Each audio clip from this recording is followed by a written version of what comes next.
In today's video, I'm going to teach you how to make a bass drop in Soundtrap. We'll move from a clean build-up to a punchy, satisfying drop, keeping everything simple, musical, and easy to follow inside Soundtrap. First, set up a build-up that creates tension. Start with drums, program tight hi-hats, then add snare rolls or claps that get denser as you approach the drop. Layer in a rising synth or a riser effect.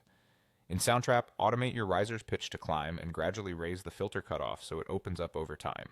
A gentle volume ramp works too. Keep this build-up short and focused. About 1 to 2 bars is plenty. The goal is to prime the listener's ear so the bass feels massive when it lands. Next, pick the right bass tone for your style. For EDM, a clean sub-bass or sine wave is perfect.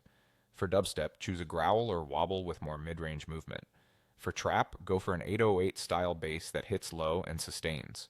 If you're on a free account, try Soundtrap Synth, then Bass, and pick sub or lead options, or browse the free loops to get started quickly.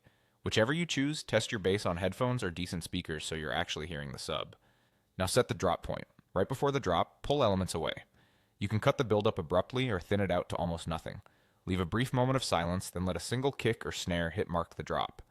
A tiny pause, a quarter to a half beat, adds impact and makes the first bass note feel bigger. Use the grid to keep that pause tight. Time to program the bass drop. Open the piano roll or drag in a loop. For sub-focused styles, write long, low notes that anchor the key of your track. For wobblier styles, create a simple rhythm pattern that moves in the mid-bass range.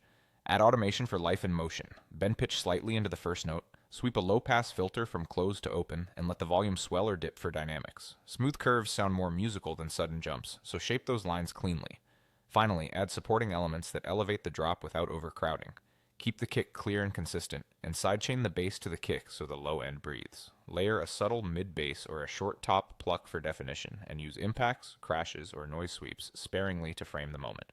Carve space with EQ so the sub remains clean, and keep levels moderate to avoid clipping. That's your bass drop in Soundtrap. Tight, powerful, and ready to move a crowd.